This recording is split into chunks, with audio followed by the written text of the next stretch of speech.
So hi friends, welcome to our channel. Friends, మనకి just 10th class క్వాలిఫికేషన్తో apply చేసుకునే విధంగా firemen ఉద్యోగాలతో పాటు వివిధ రకాల ఉద్యోగాలకి సంబంధించి ఒక భారీ రిక్రూట్మెంట్ నోటిఫికేషన్ అనేది అధికారికంగా అయితే రిలీజ్ చేయడం జరిగింది. ఈ యొక్క పోస్టులకి సెలెక్ట్ అయినటువంటి క్యాండిడేట్స్కి 35,000కి పైగా మనకి శాలరీ అనేది రావడం అనేది జరుగుతుంది గైస్. ఎలాంటి ఎక్స్పీరియన్స్ అనేది కూడా ఉండాల్సినటువంటి అవసరం అయితే లేదు. ఈ విధంగా ఈ నోటిఫికేషన్కి సంబంధించి కంప్లీట్ డీటెయిల్స్ అన్నిటిని కూడా ఈ యొక్క వీడియోలో డిస్కస్ అయితే చేద్దాం. సో ఎవరు కూడా స్కిప్ అయితే చేయదు గైస్. ఫస్ట్ టైం మన ఛానల్ విజిట్ చేస్తున్నట్లయితే కనుక సబ్స్క్రైబ్ అయితే చేసుకుని బెల్ ఐకాన్ కూడా యాక్టివేట్ చేసి పెట్టుకోండి. ఇంకా ఎవరైనా వీడియోని లైక్ చేయనట్లయితే కనుక డెఫినెట్గా వీడియోని లైక్ చేసి మీ ఫ్రెండ్స్ అండ్ ఫ్యామిలీ మెంబర్స్కి అయితే షేర్ చేయండి friends. Okay, let's start the video. First of all ఈ పోస్టులకి సంబంధించి ఇంపార్టెంట్ డేట్స్ విషయానికి వచ్చేట్లయితే కనుక మనకి December 2 నుంచి కూడా అప్లికేషన్ ప్రాసెస్ అనేది స్టార్ట్ కావడం అనేది జరుగుతుంది.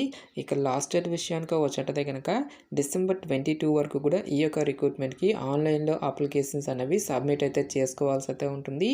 నెక్స్ట్ ఈ యొక్క వేకెన్సీస్కి ఎవరెవరు అప్లై చేసుకోవచ్చు అని చూసుకున్నట్టయితే కనుక a candidate must be a citizen of India అని చెప్పేసి ఇక్కడ మనకి నోటిఫికేషన్లో క్లియర్గా ఇవ్వడం జరిగింది. జస్ట్ మీరు ఇండియన్ సిటిజన్ అయితే సరిపోతుంది గైస్. మీరు ఏ స్టేట్కి చెందిన వాళ్ళైనా సరే ఈ యొక్క రిక్రూట్మెంట్కి ఆన్లైన్లో అప్లై అయితే చేసుకోవచ్చు.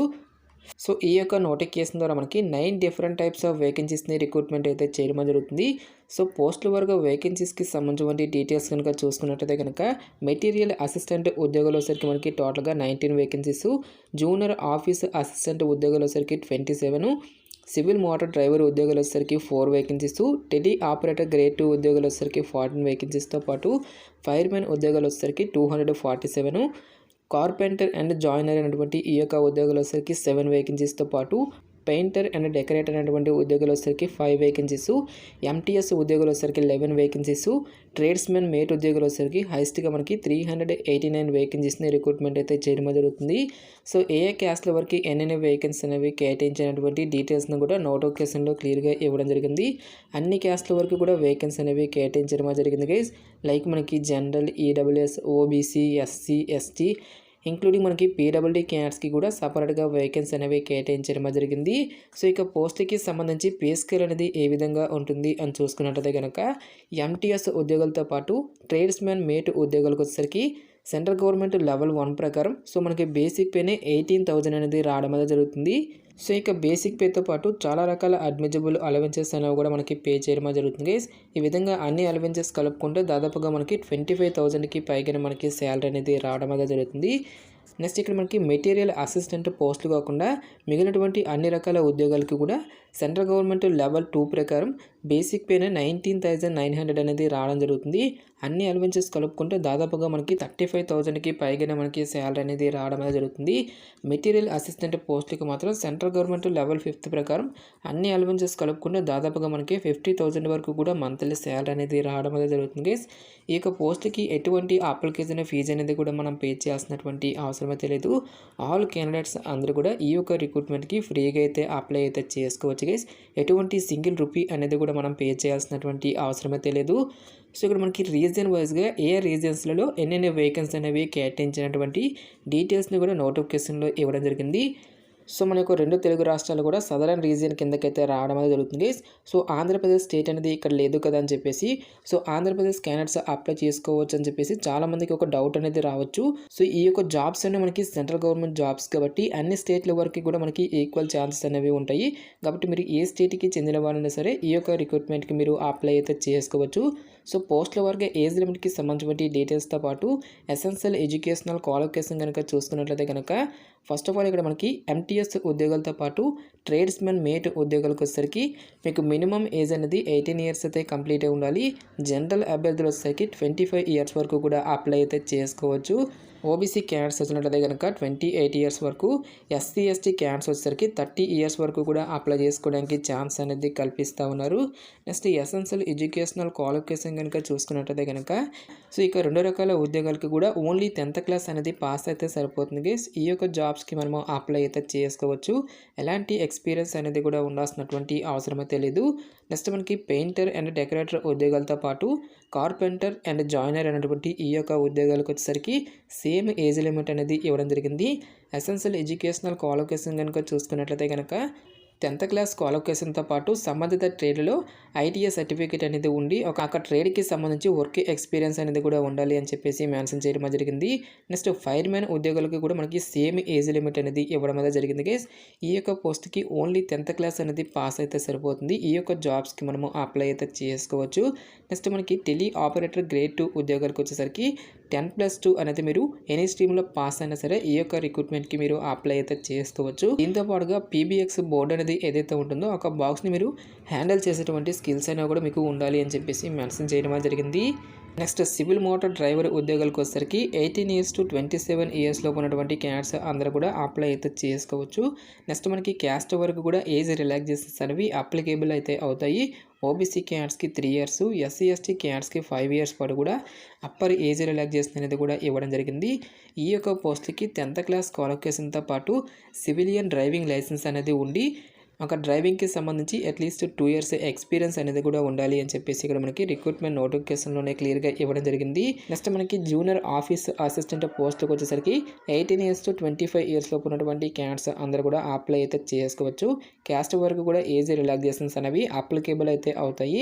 ఈ యొక్క పోస్ట్కి ఎసెన్షియల్ ఎడ్యుకేషనల్ క్వాలిఫికేషన్ కనుక చూసుకున్నట్లయితే కనుక సో మరి ఏ విభాగంలో ఇంటర్మీడియట్ పాస్ అయినా సరే ఈ యొక్క జాబ్స్కి మీరు అప్లై అయితే చేసుకోవచ్చు. నెక్స్ట్ టైపింగ్కి సంబంధించిన స్కిల్స్ అనేవి కూడా ఉండాల్సి అయితే ఉంటుంది గైస్. ఇంగ్లీష్ లాంగ్వేజ్లో వచ్చేసరికి 35 words per minute, హిందీలో వచ్చినట్టయితే కనుక 30 words per minute టైపింగ్కి సంబంధించిన స్కిల్స్ అనేవి మీకు ఉండాల్సి అయితే ఉంటుంది. ఫైనల్గా మనకి మెటీరియల్ అసిస్టెంట్ పోస్ట్లోకి వచ్చేసరికి 18 years to 27 years లోపు ఉన్నటువంటి క్యాండిడేట్స్ అందరూ కూడా అప్లై అయితే చేసుకోవచ్చు. ఈ యొక్క పోస్ట్కి మీరు ఏ విభాగంలో డిగ్రీ పాస్ అయినా సరే ఈ యొక్క రిక్రూట్మెంట్కి మీరు అప్లై అయితే చేసుకోవచ్చు. ఎలాంటి ఎక్స్పీరియన్స్ అనేది కూడా ఉండాల్సినటువంటి అవసరం అయితే లేదు గైస్.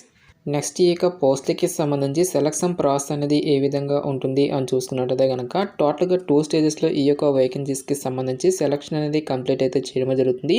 సో ప్రతి ఒక్క పోస్ట్కి సంబంధించి స్టేజ్ 1తో పాటు స్టేజ్ 2కి సంబంధించి కంప్లీట్ డీటెయిల్స్ అన్నింటినీ కూడా నోటిఫికేషన్లో క్లియర్గా ఇవ్వడం జరిగింది. మెటీరియల్ అసిస్టెంట్ పోస్ట్కి మాత్రం స్టేజ్ 1లో మనకి ఏమి కూడా కండక్ట్ అయితే చేయరు.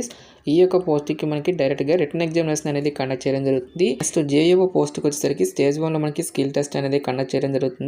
సో ఇక స్కిల్ టెస్ట్ని క్లియర్ చేసినటువంటి క్యాండిడేట్స్కి ఫర్దర్గా మనకి రిటర్న్ ఎగ్జామినేషన్ అనేది కండక్ట్ చేయడం జరుగుతుంది. ఈ విధంగా మనకి ప్రతి ఒక్క పోస్ట్కి సంబంధించి ఒక స్కిల్ టెస్ట్తో పాటు ట్రేడ్ టెస్ట్కి సంబంధించి కంప్లీట్ డీటెయిల్స్ అన్నింటినీ కూడా నోటిఫికేషన్లో ఇవ్వడం జరిగింది. ఫైర్మెన్ ఉద్యోగాలకి మాత్రం మనకి ఫిజికల్ మెజర్మెంట్స్ అనేవి ఆడడం జరుగుతుంది. సో హైట్ విషయానికి వచ్చినట్టయితే కనుక వితౌట్ షూలో మీరు 165 centimeters అనేది ఉండాల్సి అయితే ఉంటుంది. ఎస్టీ క్యాండిడేట్స్కి అంటే మనకి 2.5 centimeters వరకు కూడా ఏజ్ కన్సెషన్ అనేది ఉంటుంది. చెస్ట్ విషయానికి వచ్చినట్టయితే కనుక వితౌట్ ఎక్స్పాన్షన్ వచ్చేసరికి 81.5 centimeters, ఎక్స్పాండ్ వచ్చేసరికి 85 centimeters అనేది రావాల్సి అయితే ఉంటుంది. నెక్స్ట్ ఫిజికల్ ఎండ్యూరెన్స్ టెస్ట్కి సంబంధించిన డీటెయిల్స్ కనుక చూసుకున్నట్టయితే కనుక మేల్స్ వచ్చేసరికి 1.6 kilometer రేస్ని మీరు 6 minutesలో అయితే కంప్లీట్ చేయాల్సి అయితే ఉంటుంది. నెక్స్ట్ ఫీమేల్ క్యాండిడేట్స్ వచ్చేసరికి 8 minutes 20 seconds లోపు ఈ యొక్క రేస్ అనేది కంప్లీట్ చేయాల్సి అయితే ఉంటుంది. నెక్స్ట్ దీంతో పాటుగా carrying A person of 63.5 kgs to a distance of 183 meters within 96 seconds అని చెప్పేసి ఇవ్వడం జరిగింది. సో 63.5 kgs గల పర్సన్ని పట్టుకుని 183 metersని మీరు 96 secondsలో మీరు ఈ యొక్క రేస్ అనేది కంప్లీట్ చేయాల్సి అయితే ఉంటుంది. నెక్స్ట్ మనకి 2.7 meters వరకు కూడా లాంగ్ జంప్తో పాటుగా 3 meters వరకు కూడా వెర్టికల్ రోప్ అనేది క్లైంబింగ్ అనేది చేయాల్సి అయితే ఉంటుంది. సో ఎవరైతే ఫిజికల్ ఎండ్యూరెన్స్ టెస్ట్ని క్లియర్ చేసినటువంటి క్యాండిడేట్స్కి ఫర్దర్గా మనకి రిటర్న్ ఎగ్జామినేషన్ అనేది కండక్ట్ చేయడం జరుగుతుంది. నెక్స్ట్ ఇక్కడ మనకి కార్పెంటర్ అండ్ జాయినర్ ఉద్యోగాలతో పాటు పెయింటర్ అండ్ డెకరేటర్ ఉద్యోగాలకు వచ్చేసరికి ఒక సంబంధించిన ట్రేడ్ టెస్ట్ అనేది కండక్ట్ చేయడం జరుగుతుంది. ఎంటీఎస్ పోస్టులకి మాత్రం మనకి ఎటువంటి టెస్ట్లు అంటూ కూడా ఏమి కూడా కండక్ట్ అయితే చేయరు గైస్. డైరెక్ట్గా మనకి రిటర్న్ ఎగ్జామినేషన్ ద్వారా ఇక వేకెన్సీస్కి ఎంపిక అయితే చేయడం జరుగుతుంది. ఫైనల్గా మనకి ట్రేడ్స్మెన్ మేట్ ఉద్యోగాలకు వచ్చేసరికి ఫస్ట్ ఆఫ్ ఆల్ ఇక్కడ మనకి ఫిజికల్ ఎండ్యూరెన్స్ టెస్ట్ అనేది కండక్ట్ చేయడం జరుగుతుంది. మేల్ క్యాండిడేట్స్ వచ్చేసరికి 1.5 kilometers మీరు 6 minutesలో అయితే కంప్లీట్ చేయాల్సి అయితే ఉంటుంది. నెక్స్ట్ 50 kgs గల వెయిట్ని పట్టుకొని 200 metersని మీరు 100 secondsలో అయితే ఇక రేస్ అనేది కంప్లీట్ చేయాల్సి అయితే ఉంటుంది. నెక్స్ట్ ఫీమేల్స్ వచ్చేసరికి 1.5 kilometers మీరు 8 minutes 20 seconds లోపు అయితే కంప్లీట్ చేయాల్సి అయితే ఉంటుంది. నెక్స్ట్ 50 kgs గల వెయిట్ని పట్టుకొని 200 metersని మీరు 3 minutes 45 secondsలో అయితే ఇక రేస్ అనేది కంప్లీట్ చేయాల్సి అయితే ఉంటుంది. సో ఎవరైతే ఇక ఫిజికల్ ఎండ్యూరెన్స్ టెస్ట్ని క్లియర్ చేసినటువంటి క్యాండిడేట్స్కి ఫర్దర్గా మనకి రిటర్న్ ఎగ్జామినేషన్ అనేది కండక్ట్ చేయడం జరుగుతుంది. సో ఇక మనకి రిటర్న్ ఎగ్జామినేషన్కి సంబంధించి డీటెయిల్ సిలబస్ అనేది కూడా మెన్షన్ చేయడం జరిగింది. సో మనకి ఇక్కడ లెవెల్ 1 అండ్ లెవెల్ 2 ప్రకారం శాలరీ వచ్చేటువంటి పోస్టులకు వచ్చేసరికి డీటెయిల్గా సిలబస్ అనేది ఇవ్వడం జరిగింది. నెక్స్ట్ పే స్కేల్ లెవెల్ 2 ప్రకారం ఉన్నటువంటి పోస్టులతో పాటు పే స్కేల్ లెవెల్ 5 ప్రకారం ఉన్నటువంటి పోస్టులు అన్నిటికీ కూడా డీటెయిల్గా మనకి ఇక్కడ సిలబస్ అనేది మెన్షన్ చేయడం జరిగింది. సో అన్ని పోస్ట్ కూడా మనకి ఒకే రకమైనటువంటి సిలబస్ అనేది ఇవ్వడం జరిగింది guys. General intelligence and reasoning, numeric aptitude, general awareness, English language and comprehension అనేటువంటి ఈ యొక్క టాపిక్ నుంచి టోటల్గా మనకి 150 మల్టిపుల్ చాయిస్ క్వశ్చన్స్ అనేవి అడగడం జరుగుతుంది. 150 మార్క్స్. టోటల్గా 2 అవర్స్ పాటు కూడా ఈ యొక్క టెస్ట్ అనేది కండక్ట్ చేయడం జరుగుతుంది. ఓన్లీ ఇంగ్లీష్ అండ్ హిందీ లాంగ్వేజ్లో మాత్రమే మనకి ఈ యొక్క క్వశ్చన్స్ అనేవి రావడం అనేది జరుగుతుంది గైస్. ఈచ్ వన్ కరెక్ట్ ఆన్సర్కి మనకి 1 మార్క్ అనేది కేటాయిస్తారు. ప్రతి రాంగ్ ఆన్సర్కి కూడా మనకి 1/4 నెగిటివ్ మార్కింగ్ అనేది కూడా ఉంటుంది గైస్. సో 4 మిస్టేక్స్కి 1 మార్క్ అనేది డిడక్ట్ చేయడం జరుగుతుంది అని చెప్పేసి ఇక్కడ మనకి రిక్రూట్మెంట్ నోటిఫికేషన్లోనే క్లియర్గా మెన్షన్ చేయడం జరిగింది. సో ఇక్కడ మనకి ప్రతి ఒక్క టాపిక్కి సంబంధించి డీటెయిల్గా సిలబస్ అనేది ఇవ్వడం జరిగింది గైస్. సో ఇక నోటిఫికేషన్ లింక్ అనేది డైరెక్ట్గా డిస్క్రిప్షన్లో ప్రొవైడ్ అయితే చేస్తాను కాబట్టి ఇక నోటిఫికేషన్ అనేది డౌన్లోడ్ చేసుకొని ఇక డీటెయిల్స్ అన్నిటిని కూడా ఒకసారి చెక్అవుట్ అయితే చేయండి గైస్.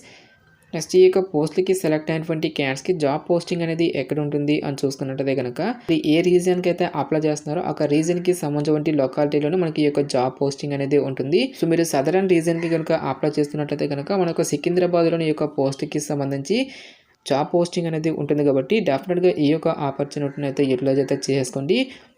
గాయస్ మనకి ఈ యొక్క నోటిఫికేషన్ అనేది government of India minister of defence కింద పనిచేస్తున్నటువంటి ఆర్మీ ఆర్డినెన్స్ కార్ప్స్ సెంటర్స్ నుంచి ఆఫీషియల్గా రిలీజ్ అయినటువంటి యొక్క పర్మనెంట్ ప్రభుత్వ ఉద్యోగాలకి సంబంధించిన job notification details. Interest eligible candidates డెఫినెట్గా ఈ యొక్క రిక్రూట్మెంట్కి అప్లై అయితే చేసుకోండి. సో ఇక నోటిఫికేషన్కి సంబంధించిన లింక్స్ అన్నిటిని కూడా వీడియో డిస్క్రిప్షన్లోనూ కామెంట్ సెక్షన్లో అయితే ప్రొవైడ్ అయితే చేస్తాను గైస్. ఇంకా ఈ యొక్క నోటిఫికేషన్కి సంబంధించి మీకు ఎటువంటి డౌట్స్ వచ్చినా సరే నాకు కామెంట్ సెక్షన్లో కామెంట్ అయితే చేయండి. ఇటువంటి మరిన్ని జాబ్ అప్డేట్స్ కోసం మన ఛానల్ని సబ్స్క్రైబ్ చేసుకుని బెల్ ఐకాన్ కూడా యాక్టివేట్ చేసి పెట్టుకోండి. సో ఇది ఫ్రెండ్స్ ఇవాళ వీడియో. రేపు మరొక మంచి జాబ్ అప్డేట్తో మళ్ళీ మీ ముందుకు రావడం అనేది జరుగుతుంది. Thanks for watching. Have a nice day.